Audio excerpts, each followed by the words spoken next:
Cumaral, ciudad cordial. Está situada al noroeste del departamento del Meta, a 23 kilómetros de su capital, Villavicencio. Se puede suponer que antes de 1750 ya había desaparecido el primitivo Cumaral, mencionado en el libro Obra civilizadora de la Iglesia en Colombia, de los presbíteros Fernández y Granados, página 218. El segundo Cumaral se fundó en el sitio cerca de la Laguna del Pueblo, a unos 6 kilómetros del actual, sobre el camino ganadero, al lado del Caño Mayuca. La peor calamidad fue la epidemia de fiebre amarilla que asoló literalmente la apacible población, hacia el año de 1901. El Cumaral de hoy se inicia en 1917, 6 kilómetros al norte de la Laguna del Pueblo, cerca al río Guacavía, en territorio donado por el general Avelino Rosas. Sus primeros fundadores fueron Manuel Saavedra Hernández, Eustorgio Pinzón Machado, Faustino Pulido Rojas, Próspero Peña, Jorge Varela, José Genay, David Hernández y Oliverio Castro. Una de las historias vivientes hace real testimonio de nuestro patrimonio, doña Ernestina Hernández de Beltrán. ¿Recuerda usted algunas familias que habían en la época en que usted llegó? Vivía don Eusebio Calvo, la señora Adelina, su esposa, don Manuel Saavedra lo conocí, y la señora Isabel, su esposa. ¿Y recuerda usted cómo era Cumaral en esa época? ¿Cuántas casas habían? No había sino la casa de don Eusebio, la casa de don Manuel Saavedra, la casa de don Manuel Buenavides en Calle Larga. De resto eran coleburrales y palmales, chupinales, en redondo pues no había nada. ¿De qué estaban construidas las casas en esa época? Hay de chonta y de barro y de chonta. ¿Qué música escuchaban en esa época? Eso sí, el sanjuanero y una viejita, mi suegra, ella salía a bailar el sanjuanero y la vaca. De resto venía el padre de Restrepo. ¿Recuerda usted el nombre del sacerdote que venía en esa época? Sí, el padre José. Cuéntenos algo sobre la medicina tradicional que usaban en esa época. Ya pues hay una sanidad, un ranchito también mandaban una señora Inés ahí a que atendiera a la gente, pero eso ya únicamente ponían lesiones y uno las llevaba. Por ejemplo, una señora que fuera a dar a luz. Pues ya en una casa daba luz, pues hay otra señora las asistía. ¿Y cómo se curaban? ¿Qué medicamentos o qué plantas utilizaban? Por allá iban a Villavo en un caballo, duraban 2 días para ir a traer la droga pata apoyando un caballo. Pues allá en Villavo había un médico seguro y le traían a uno causo las llaneras y ya le calmaban por ahí. Le daban caldo de champa y le daban limón y por ahí. ¿Dónde quedaba la iglesia? No había iglesia. ¿Dónde quedaba la plaza de mercado? No había nada, allá había un corralito como este, ya no hay. Se paraba un señor o una señora que venían del campo a traer yucas y plátanos para... Algunas comidas típicas que ustedes preparaban, ¿cómo las hacían? ¿De qué las hacían? La comida era plátano, yuca, cachicamo, lapa, venado.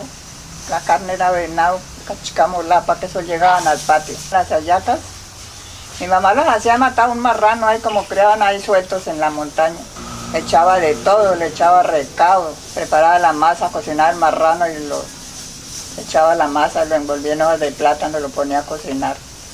Y ese era un especial de comida. Pues cómo hacían el pan, cómo hacían las colaciones, todas esas cosas que ha sido tradicional de la gastronomía.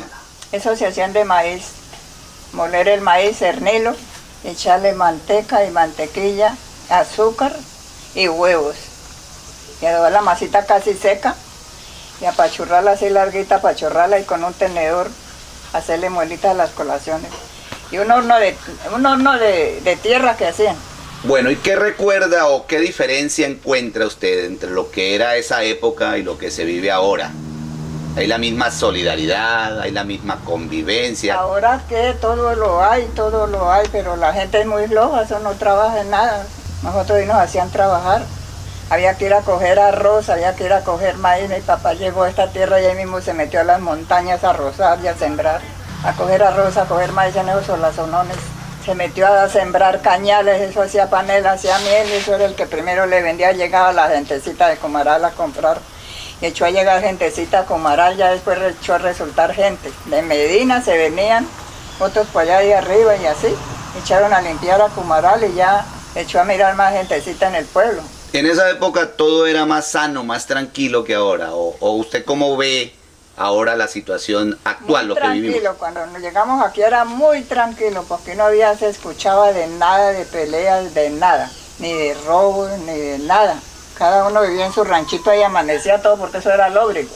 He sabido que existían los famosos rezos, los que rezaban la mordedura de una serpiente. Ay, ¿Cómo era eso? Eso sí, pero eso sí no supe yo cómo lo rezarían. Eso sí lo rezaban, pero eso ya era por allá. Ya escuchábamos que por allá para abajo había más gente, por allá que ensandecería, por allá para abajo. Decían que para allá no, y eso pues ya iba la gente a que le rezaran o a traer un señor para que le rezaran, que mordiera las culebras, una culebra a una persona. Un dolor de muela, una sangría. También lo rezaban. Cualquier persona que tuviera por ahí sabía rezar el dolor de muela. ¿Qué otras personas quedan de la época suya que usted recuerda, que los conozca, que están aquí en Cumaral? Ay, ellos ya no están. Don Eusebio ya murió, don Manuel ya murió, don Manuel Buenavides ya murió, el padre José ya murió, el padre Raúl que estaba también después. Pero entonces ya había un pedazo de iglesia. Nosotros mismos nos armó el padre a ayudar a trabajar, nosotros nos tocaba ir a trabajar a cargar ladrillos. Ya hubo iglesia, pedazo de iglesia, chiquita ahí, pero sí. Acueducto. Su primera fuente hídrica de supervivencia fue La Mana, donde nace el manantial. Reservorio ubicado entre el Estadio Adolfo Navarrete y el Colegio José Antonio Galán. La Iglesia San Roque es uno de los íconos religiosos más representativos del municipio. Como en todos los pueblos del llano, inició actividades en un pequeño recinto ubicado justamente detrás de donde hoy funciona. El primer párroco fue Humberto Damoisua en 1920.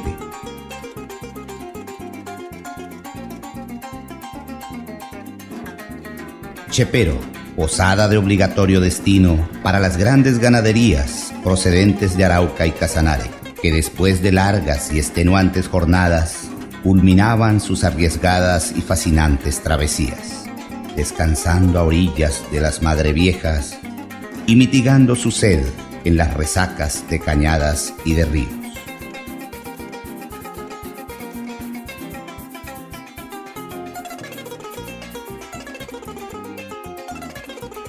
Implacom, primera fábrica de ladrillo cocinado, creada en el departamento del Meta, a inicios de la década de los 70. En su trayectoria activa, durante 30 años, fue galardonada en 5 oportunidades con premios internacionales a la calidad.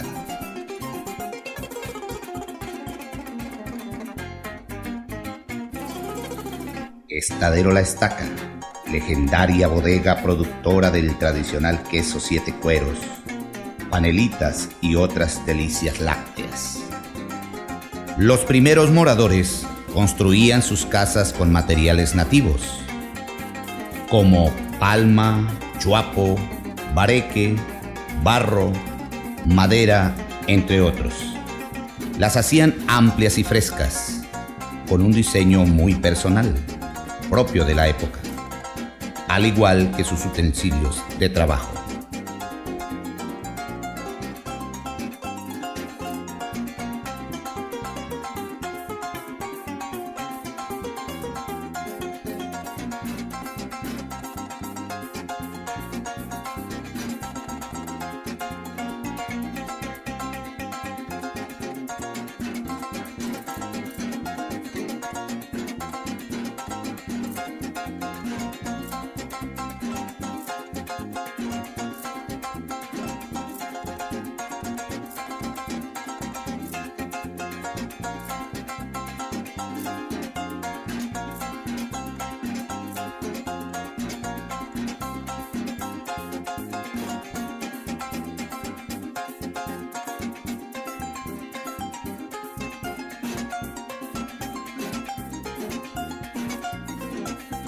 La guarapería.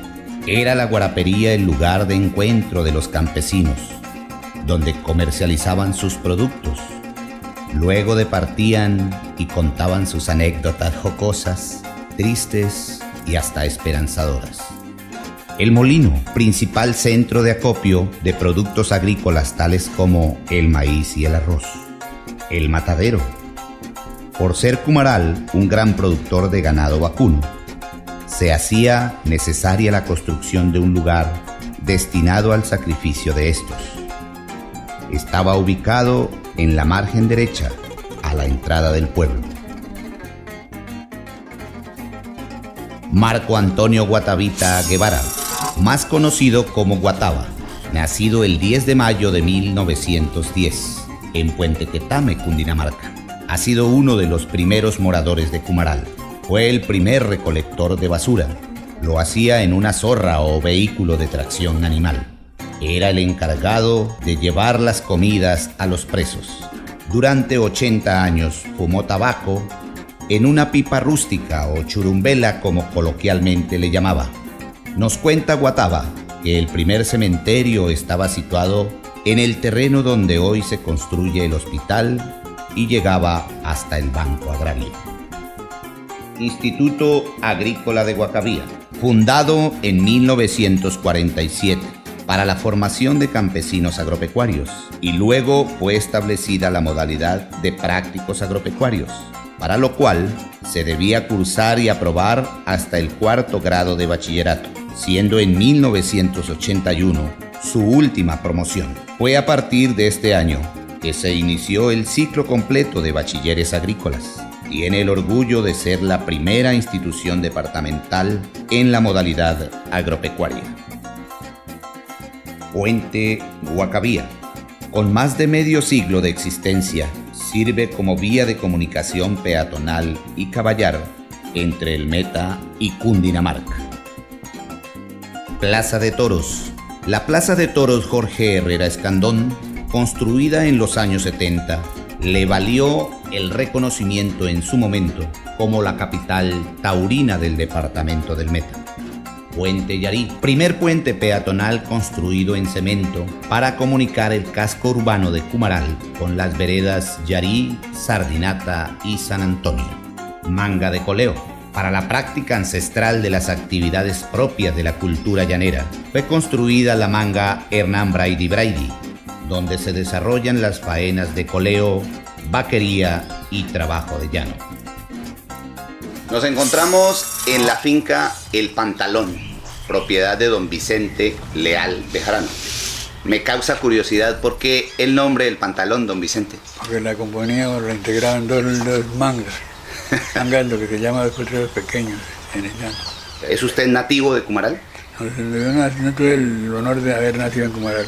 Nací en Villavicencio, pero a partir de los 2 meses de edad me fui trasladado por mis padres hacia la vereda Presentado del municipio de Cumaral. Cumaral era pues, un pueblo llanero, con sus costumbres y arraigos, siempre llaneros.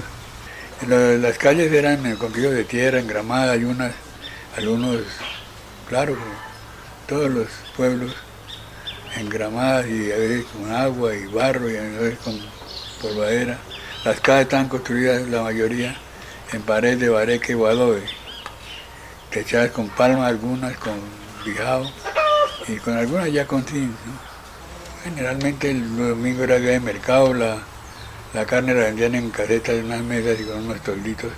En la plaza del reguero de mesas eran Las Palmas, ¿no? Era en la plaza donde vivía el parque, ahí mismo era donde llegaba el agua, llegaba por gravedad al pueblo por canales de Chuapo y Guadua. Don Vicente, vamos a hablar ahora de Vicente Leal Bejarano como hombre público.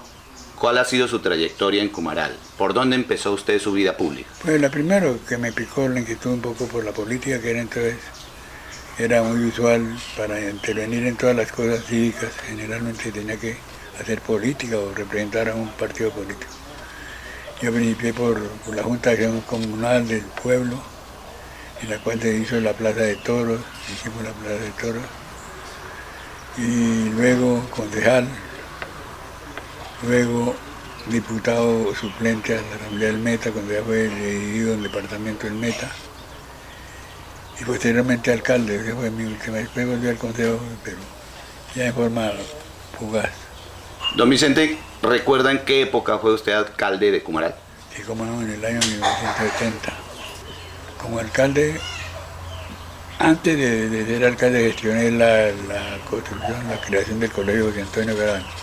Me acuerdo tanto que se creó por medio de ordenanza, que el número no lo recuerdo, y se le hizo una apropiación con 150.000 pesos. 150.000 pesos que nunca llegaron porque en el rubro del presupuesto no se creó la partida, entonces quedó como letra muerta lo de los 150.000, nunca llegaron. Esa fue la historia del colegio de Antonio Galán, pero está el colegio. En esa época los políticos del Meta me tratan de transar que me dan los 150.000 en becas. Y yo les decía que no, que me parecía que la educación no debía depender de los vaivenes de la política, sino que debía ser un colegio donde diera educación por igual a todo el mundo. Y así fue como se creó el colegio de Antonio Galán. El nombre lo escogí yo, a mí me gustaba mucho en la lectura entonces de Historia Patria, la lucha comunera. Y en honor a la lucha de José Antonio Galán, se me ocurrió a mí ponerle ese nombre.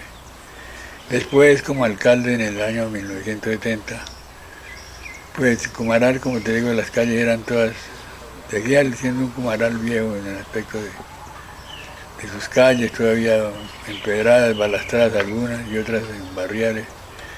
Yo pues me hablé con el ministerio porque Cumaral no tenía recursos propios, Cumaral no tenía, ni habían regalías, ni había nada. Entonces yo me puse a gestionar con el Ministerio de Obras Públicas. Me acuerdo tanto que el jefe de salud era hijo del gobernador, Jaime Duque Estrada. Jaime Duque Gómez era el hijo.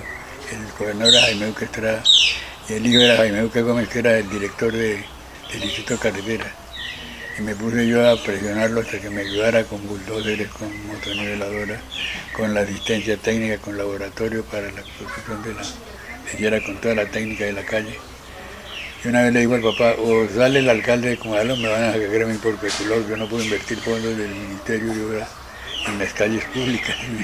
Pero yo me le reía y volvía al otro día con insistencia y le sacaba alguna cosa, bueno, deme 2 volquetas, présteme 2 volquetas, pescaba unas veces. De todas maneras conseguía yo algo con él. No había otra parte donde ir a intrigar, a conseguir, a gestionar. Y ahí se dio en la calle que cruzaba desde la alcaldía hasta la plaza de mercado. Fue la primera calle. La primera calle cementada. Cementada. Perfecto. Está en perfectas condiciones todavía. ¿Cómo no? ¿Y qué otra obra recuerda usted así con gratitud, con orgullo, que usted le haya dejado a su pueblo? A ver, pues se crearon algo otras posteriores. Y creamos un fondo rotatorio que se llamaba de sanidad, de sanidad ambiental, que era para hacer pozos sépticos mientras llegaba la alcantarilla, porque eran las famosas letrinas las que entonces imperaban en todo el pueblo. Eso dio muchos resultados y mucha gente fueron utilizaban el crédito y el fondo se ha enriquecido bastante. Hasta posteriormente que yo me retiré a la alcaldía, los alcaldes ante las deficiencias presupuestarias apelaron al fondo y lo acabaron. Y que ya también se construyó el alcantarillado. ¿Cómo eran las fiestas? ¿Con qué instrumentos se amenizaban? ¿A partir de cuándo, más o menos, nació el coleo aquí en Cumaral? Bien, pues antiguamente las fiestas, los bailes se celebraban con música de cuerda, mucho usaba la bandolina o el requinto, acompañado con tiple, maracas. Ese era el antiguo que yo recuerdo, ¿no? Manuel Bonilla era uno de los que tocaba muy bien la bandola. Cantaban, los cantadores eran los criollos, cualquier espontáneo que allí cantaba. Tenían los retos y las indirectas para que alguien saliera a cantar, y alguien le tomaba la palabra, la recogía y la empujaba. Y se prendían los bailes y los contrapunteos en un baile. El coreo, por ejemplo, que es uno de los deportes hoy criollos del llano, en esa época antigua, cuando yo me recuerdo, era el trabajo del llano, era lo común y corriente que se ocurría en los atos y en la ganadería. Pero después fue convertido en un arte, en un deporte, y qué bueno. Hoy lo vemos en las plazas como una distracción sana. El coleo, la primer coleo se hizo en una huanga de Guagua, la primer colegio que fue apoyado y casi que financiado por Hernán Braille. Esa fue, no me recuerdo el año, pero esa fue como la introducción de Cumaral a la vida del colegio, al deporte del colegio. Finalmente, un mensaje, un consejo para la juventud, para los nuevos habitantes de Cumaral. Hombre, que quieran su pueblo, que se interesen por él y que para hacerlo se exprime sobre la honestidad, sobre las buenas costumbres y sobre los principios éticos y morales del país. Que está en mora de que la juventud lo recupere. Ese hilo se perdió. Entrada al pueblo. Su principal vía de acceso terrestre se denominaba La Pica, terreno destapado que inició como camino de herradura, para luego ser convertido en carretera. Con una magnífica vía totalmente asfaltada y demarcada, se llega a Cumaral, la ciudad cordial por excelencia. Conocida hoy como la capital mundial de la vaquería y la mamona. En su trayectoria política administrativa, el mítico Palacio Municipal refleja en su estructura los rasgos de construcción de la época.